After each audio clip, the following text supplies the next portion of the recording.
Videos में हमने CTET सन 2018 उर्दू के पेपर 1 की दोनों लैंग्वेजेस को डिस्कस किया है। अगर आप लोगों ने हमारी वो वीडियोस नहीं देखी हैं तो डिस्क्रिप्शन में लिंक होगी, उसकी मदद से ज़रूर देखें। आज की अपने इस वीडियो में हम लोग सीटेट सन 2018 उर्दू के पेपर 2 की फर्स्ट लैंग्वेज के 30 सवालों को हल करेंगे। आप लोग हमारी इस वीडियो को ज़्यादा से ज़्यादा शेयर करें, हैदरी स्टडी पॉइंट को ज़रूर सब्सक्राइब करें। तो चलिए शुरू करते हैं और हल करते हैं आज के हमारे सवालों को।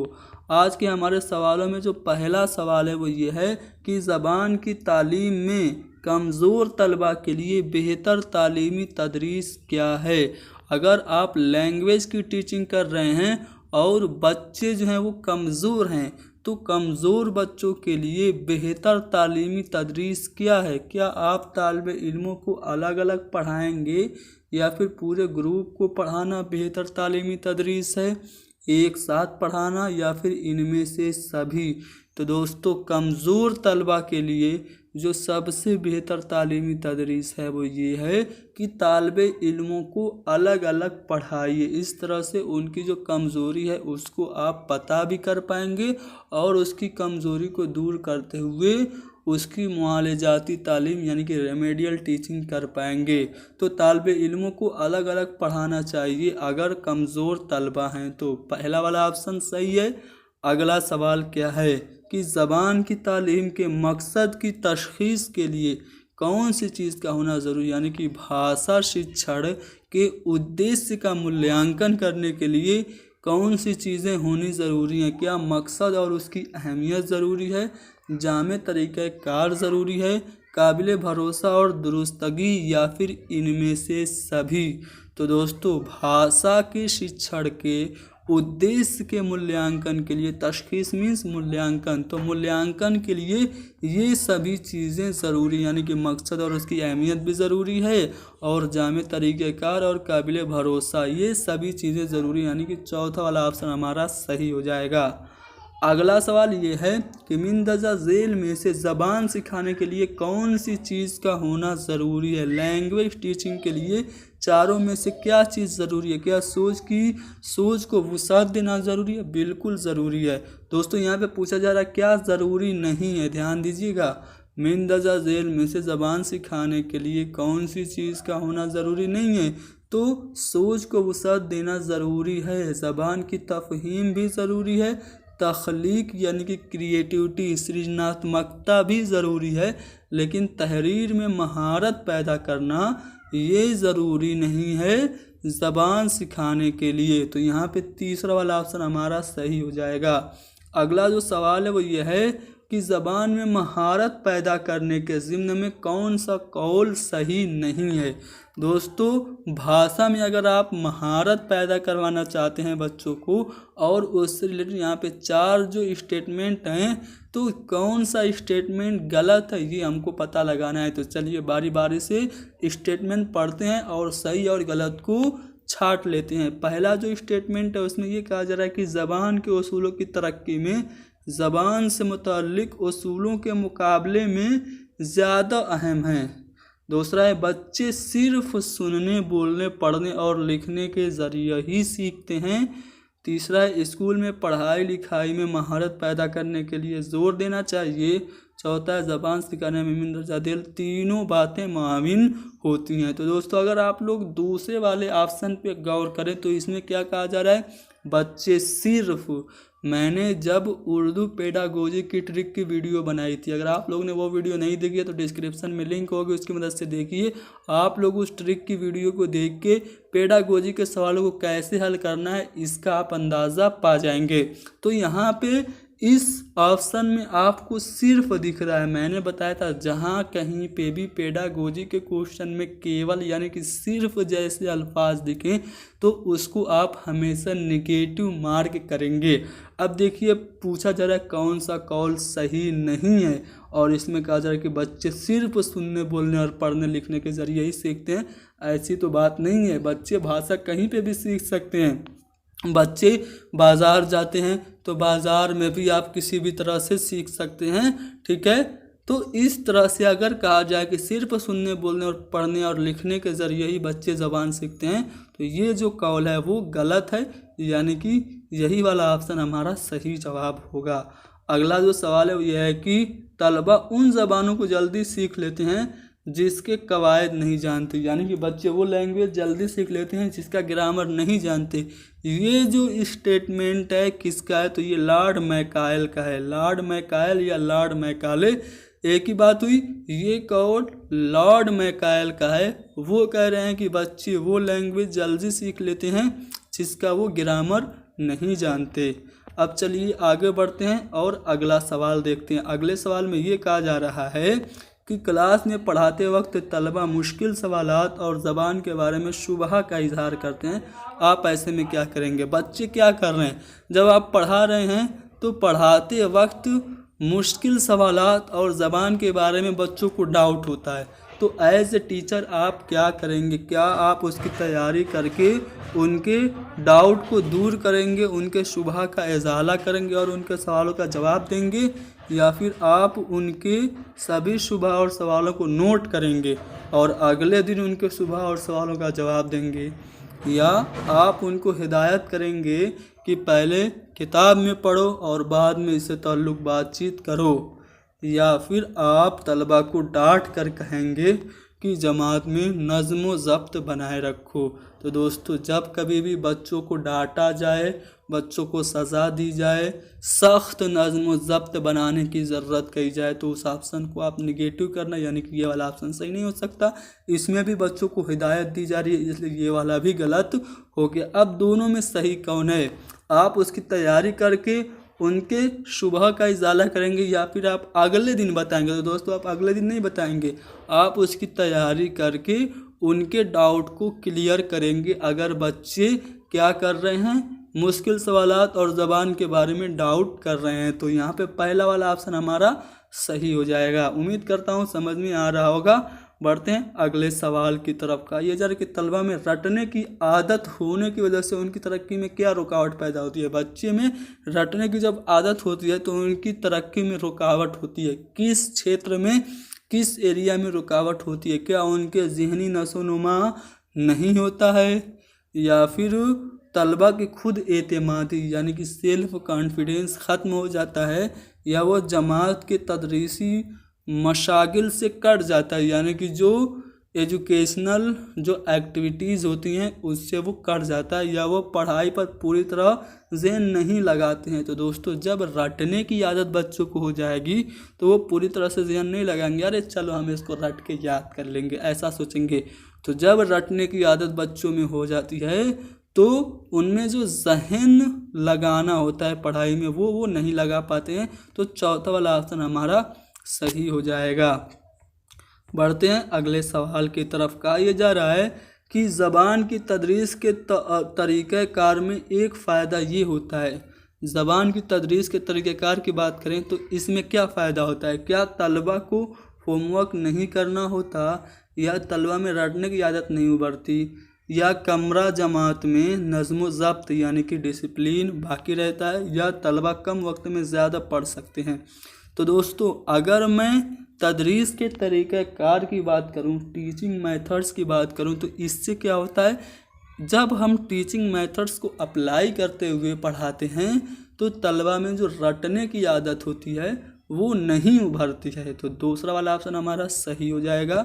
अगला सवाल क्या है कि ज़बान बेहतरीन तरीक़ेकार है तजर्बात और ख़यालात के इजहार के लिए।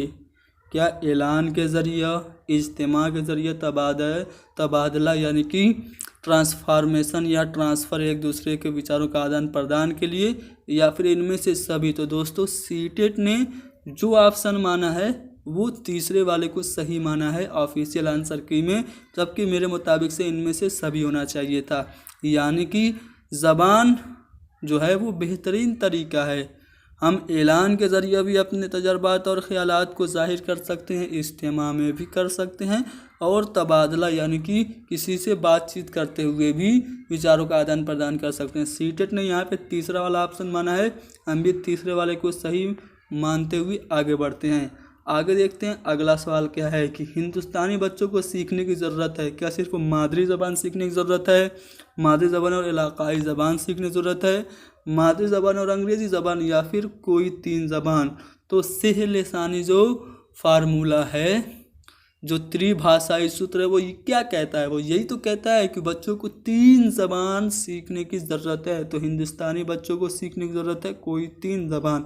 तो यहाँ पे तीसरा वाला ऑप्शन हमारा सही हो जाएगा। अगला जो सवाल है उसको पढ़ते हैं। अगले सवाल में ये कहा जा रहा है कि एक जामे क्लासरूम में, जामे क्लासरूम मतलब इंक्लूसिव क्लास यानी कि समावेशी कक्षा। तो समावेशी कक्षा में ज़बान की तालीम के चैलेंज में से एक चैलेंज क्या है? जो समावेशी शिक्षा होती है, जो समावेशी कक्षा होती है, उसमें सभी प्रकार के बच्चे होते हैं। फिजिकली हैंडीकैप भी होते हैं, नॉर्मल भी होते हैं और विशिष्ट भी होते हैं, सभी प्रकार के बच्चे होते हैं। तो उसमें लैंग्वेज की टीचिंग के लिए एक चैलेंज क्या है? क्या मुनासिब ज़बान सीखने के माहौल की तरक्की की नाकामी, ये सबसे बड़ा चैलेंज है, या सीखने के लिए मुनासिब मवाद की कमी, या तलबा की सलाहियत में इजाफे की तजवीज़, या तलबा के दरमियान ना बराबरी का शऊर। तो जामे क्लासरूम में ज़बान की तालीम के चैलेंज में से जो एक चैलेंज है वो ये है कि मुनासिब ज़बान सीखने के लिए माहौल की तरक्की की नाकामी हो जाती है। तो यहाँ पे हमारा पहला वाला ऑप्शन सही हो जाएगा। अगला सवाल है कि मादरी ज़बान के तदरीस के लिए कौन सा तरीका बेहतर नहीं है? यानी कि मदर टंग की टीचिंग करने के लिए इनमें से कौन सा तरीका बेहतर नहीं है? पहला है मादी ज़बान की तलीमकान जानकारी, दूसरा तलफ़ुज़ का इल्म हासिल करना, तीसरा तलफ़ुज़ की जानकारी रखना, चौथा ज़बान सीखने में मुख्तलिफ़ तहरीर की जानकारी रखना। तो मादी ज़बान की तदरीस के लिए तलफ़ुज़ की जानकारी रखना, ये जो तरीका है वो बेहतर नहीं है। तो तीसरा वाला ऑप्शन हमारा सही हो जाएगा। आगे का सवाल देखते हैं। आगे के सवाल में ये कहा जा रहा है कि मिंदरजा झेल में से कौन सा एक तरीक़ेकार तदरीस के लिए है?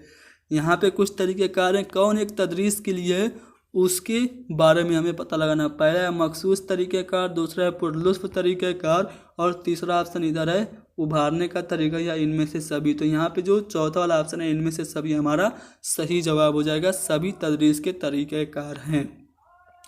अगला सवाल कि ज़बान पढ़ाने के लिए समई और बसरी तरीक़ेकार का इस्तेमाल किसके लिए मुफीद है? लैंग्वेज टीचिंग में हम ऑडियो विजुअल एड्स का इस्तेमाल करते हैं, तो ये किस चीज़ में हेल्पफुल है? क्या दुरुस्त तलफ़ुज़ यानी कि सही प्रोनाउंसिएशन में, सही तहरीर में, या फिर दुरुस्त पढ़ने में, या फिर इनमें से कोई नहीं? तो दोस्तों जब हम क्लासरूम में लैंग्वेज की टीचिंग के दौरान ऑडियो विजुअल एड्स का इस्तेमाल करते हैं तो इससे जो प्रोनाउंसिएशन है वो सही होता है। जैसे मान लीजिए बच्चों को एप्पल प्रोनाउंसिएशन कराना है एप्पल का, तो आप क्या करिए, आप पहले तो कोई भी ऐसा डॉक्यूमेंट्री या फिर कोई भी ऐसी फिल्म दिखाइए जिसमें एप्पल दिखे और साथ ही साथ एप्पल का प्रोनाउंसिएशन भी हो।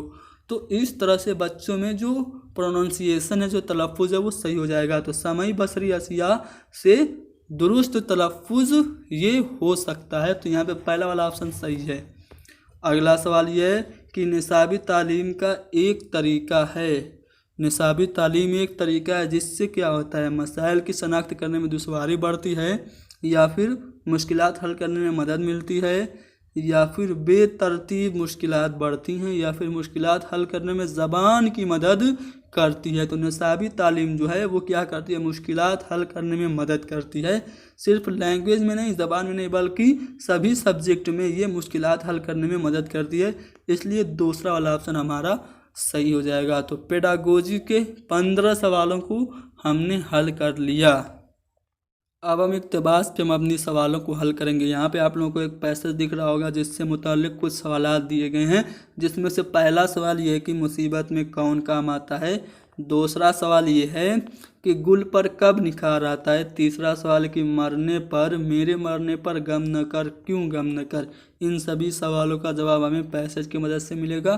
कुछ और सवाल हैं, तेरे गम का ख्याल आता है वरना, वरना क्या, पैसेज पढ़ेंगे पता चलेगा। आगे एक और सवाल ये है कि बुझ गए सब चिराग डैश, डैश की जगह पे क्या भरा जाएगा, पैसेज पढ़ के पता चलेगा। तो चलिए पैसेज पढ़ लेते हैं। कुछ और सवाल भी इस पैसेज से रिलेटेड हैं, लेकिन उनका जवाब बिना पैसेज की मदद से ही दिया जा सकता है।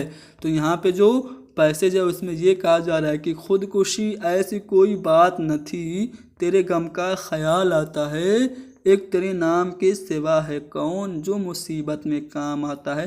4 मिसरे हमने पढ़े, एक जवाब हमको मिलेगा यहाँ से मिलेगा। देखिए एक सवाल यहाँ से आपको पूछा गया था, मुसीबत में कौन काम आता है। कहा जा रहा है कि एक तेरे नाम के सिवा है कौन जो मुसीबत में काम आता है, यानी कि तेरा नाम ही मुसीबत में काम आता है। तो तेरे नाम के सिवा दूसरा वाला ऑप्शन सही हो जाएगा। आगे बढ़ते हैं और पैसेज को पढ़ते हैं। बुझ गए सब चिराग दिल तो है, बुझ गए सब चिराग दिल तो है, एक चिराग अब भी झिलमिलाता है। अब देखिए एक सवाल यहाँ पे था, बुझ गए सब डैश, तो अब यहाँ पे बुझ गए सब चिराग डैश, यहाँ पे दिल तो है। डोडिया दिल तो है कि नहीं, यहाँ पे दिल तो है, तो पहला वाला ऑप्शन हमारा सही हो जाएगा। बुझ गए सब चिराग दिल तो है। पैसेज आगे पढ़ते हैं। पैसेज में ये कहा जा रहा है कि खून हो 100 दिलों का तब जाकर एक गुल पर निखार आता है। क्वेश्चन पूछा गया था, गुल पर निखार कब आता है। गुल पर निखार कब आता है, दिलों का खून करने से। खून हो 100 दिलों का तब जाकर, तो दिलों का खून करने से गुल पर निखार आता है। तीसरा वाला ऑप्शन सही हो जाएगा। आगे है कि खुशनसीबी भी आड़े आ न सके, ऐसा भी वक्त आता है। मेरे मरने पे गम न कर इतना, आदमी जल्द भूल जाता है। अब देखिए ये सवाल था, मेरे मरने पे गम क्यों न कर, क्योंकि आदमी जल्द भूल जाता है, तो आदमी जल्द भूल जाता है। चौथा वाला ऑप्शन आपका सही हो जाएगा। तो पूरा पैसेज हमने पढ़ लिया, कुछ सवालों के जवाब हमको मिल गए, लेकिन कुछ सवाल ऐसे भी थे जिनका जवाब पैसेज से नहीं बल्कि अपने मन से भी दिया जा सकता है। जैसे कि एक सवाल आपके पास था कि जिस शेर में शायर अपना तखल्लुस इस्तेमाल करता है उसे क्या कहते हैं। तो जिस शेर में शायर अपना तखल्लुस इस्तेमाल करता है उसको हम लोग मक्ता कहते हैं। जैसे है ना, मीर इन नीम बाज आँखों में सारी मस्ती शराब की सी है, तो यहाँ पे जो मीर है ये आपका तखल्लुस है, और जिसमें भी ये तखल्लुस इस्तेमाल होता है उसको हम मक्ता कहते हैं। तो यहाँ पे हमारा चौथा वाला ऑप्शन से हो जाएगा। गज़ल का क्या मानी है, तो औरतों से हुस्न इश्क की बातें करना, ये गज़ल की मानी है। तो औरतों से बातें करना पहले वाले ऑप्शन में है, ये हमारा सही हो जाएगा, यही गज़ल का मानी हो जाएगा। आगे बढ़ते हैं और देखते हैं। आगे सवाल है मुकद्दर का मुतरादिफ यानी कि सिनोनिम्स, हम माना क्या होगा। मुकद्दर नसीब, तो नसीब मुकद्दर का मुतरादिफ हो जाएगा। शेर को मुकम्मल करना है। नाजुकी डैश क्या कहिए, नाजुकी उसके लब की क्या कहिए, पंखुड़ी एक गुलाब की सी है। इस शेर में कौन सी सिनात है आप लोगों को बताना है। शेर है कि नाजुकी उनके लब की क्या कहिए, पंखुड़ी एक गुलाब की सी है। इस शेर में कौन सी सिनात है इसको आपको बताना है, और साथ ही साथ इसको आपको यहाँ पे खाली जगह पे क्या मिल गया कि लब की, उसके लब की, यानी कि नाजुकी उसके लब की, यानी कि दूसरा वाला ऑप्शन आपका सही हो गया। यहाँ पे एक और पैसेज है जो कि नस्र पे मबनी है। आप लोग पैसेज को ध्यान से देखिए, इससे रिलेटेड कुछ सवालों के जवाब देने हैं। आपको मैं एक बार याद दिला दूं, मैंने सीटेट उर्दू के अनसीन पैसेज को हल करने की एक ट्रिक वाली वीडियो बनाई थी। अगर आप लोगों ने हमारी वो वीडियो देखी होगी तो आपको पता होगा उस वीडियो में इसी पैसेज को सॉल्व किया गया है। तो आप लोग क्या कीजिए, उस वीडियो को देख लीजिए, डिस्क्रिप्शन में लिंक होगी, डिस्क्रिप्शन में लिंक की मदद से उस वीडियो को देख लीजिए। इस पैसेज को मैं यहाँ पे सॉल्व करके दोबारा टाइम वेस्ट करना मुनासिब नहीं समझ रहा हूँ। तो उम्मीद करता हूँ कि आप लोग डिस्क्रिप्शन में लिंक होगी उसकी मदद से ज़रूर इस पैसेज के सॉल्यूशन को देख लेंगे। सवालात आपके सामने हैं, मैं आपको दिखा दे रहा हूँ। सवालात कहाँ पे हैं, यहाँ पे हैं, ठीक है। सवालात है तहरीर किसने ईजाद की, ठीक है। दूसरा सवाल था कि वो कब पैदा हुए। सभी सवालों के जवाब मुझे आ रहे हैं, अगर कहिए तो मैं बताता चलूँ। चलिए बिना पैसेज पढ़े सवालों के जवाब मैं बताता जा रहा हूँ, ठीक है। तहरीर किसने ईजाद की, लुई ब्रेल ने। दूसरा सवाल है वो कब पैदा हुई, 1809 में। तीसरा सवाल है नुकीला औजार लग जाने से क्या जाता रहा, तो उनकी आंखों की रोशनी जाती रही। चौथा सवाल ये है कि तहरीर को कितने साल की मेहनत लगन के बाद ईजाद किया गया, 20 साल की मेहनत लगन के बाद। चौथा सवाल ये है, अगला सवाल ये है कि मास्टर साहब क्या आपको डैश आती है, क्या आपको ब्रेल तहरीर आती है, यहाँ पे ब्रेल तहरीर भरा जाएगा। अगला सवाल है कि तहरीर का जिद क्या होगा, तहरीर का जिद हो जाएगा तकरीर हो जाएगा। तो यहाँ पे पहला वाला ऑप्शन सही हो जाएगा। ठीक है, तो यहाँ पे मैंने सभी सवालों को हल कर दिया। ठीक है, अगर आप इसको डिटेल में जानना चाहते हैं, समझ के हल करना चाहते हैं, तो आपको क्या करना है, डिस्क्रिप्शन में लिंक होगी सीटेट उर्दू पैसेज को हल करने की ट्रिक वाले वीडियो में। उस वीडियो में आप लोग को ये पैसेज पूरा डिटेल में मिल जाएगा।